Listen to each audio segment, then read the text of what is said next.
PMGOLD. This is the Perth Mint gold structured product. So why invest in gold? The price has risen more than 11% since PMGOLD was launched in 2003. Gold can also be used to diversify your portfolio. It isn't very correlated with other asset classes. You can also use it as an inflation hedge. Historically, it's helped protect investor purchasing power over the long term. It can also be used as a risk hedge. Gold has performed well when there's geopolitical instability. Why PM Gold? It's low cost. It also has a redeemable feature. You can get physical delivery of your gold in Australia. And it's government guaranteed. It's the only Australian product that offers this government guarantee. So let's test out a portfolio with gold. We're going to compare a 3-fund portfolio, which uses global equities, Australian equities, and bonds. We're going to use a 3-bucket strategy using stocks, bonds, and cash. And we're going to build a 5-fund portfolio, which puts everything together and includes gold. Starting off with a $1 million portfolio and withdrawing $5,000 a month adjusted for inflation, every portfolio was still above water. The 3-fund portfolio had $1.27 million left, the 3-bucket portfolio had $1.45 million left, and the 5-fund portfolio with gold had $1.47.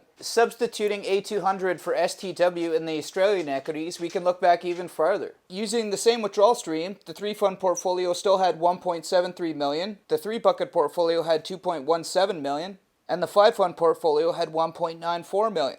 So at this point in time, you might be saying, hey, the 3-bucket portfolio is better. Now, one main thing I want to bring up, this ETF avoids the Australian market. I don't think the average investor is going to feel comfortable avoiding the Australian market. But you can see how powerful this simple strategy is. If you are comfortable avoiding Australia, maybe add gold to this portfolio for a 4-bucket strategy: stocks, bonds, gold, and cash. Taking a closer look at the metrics, however, the 5-fund portfolio is going to be easier for the average investor to hold on to. It has the lowest standard deviation and the lowest max drawdown. This portfolio also has the best Sharpe ratio of the 3 at 1.2. So even though this 5-fund portfolio did underperform the 3-bucket strategy, in a CFA's mind, they're going to like the 5-fund portfolio more. Less standard deviation means less volatility, means less potential outcomes. Financial planners are trying to pinpoint a retirement stream. PM Gold was made back in 2003. It has over $2 billion in assets under management. It has a low management fee at 0.15% and a 10-year beta of 0.13. Its current 1-year returns are 43.83, 3-year returns are 33.29, 5-year returns are 17.95, 10-year returns are 14.26, and 15-year returns are 10.39%. The 3-year Sharpe ratio is 1.81, the 5-year Sharpe ratio is 1, and the 10-year Sharpe ratio is 0.86. If you're still afraid to buy gold because it's gone up so much in recent history, your only option now is the dollar cost average. Slowly build up your allocation in this asset class, because historically it's just smoothed out the volatility of portfolios.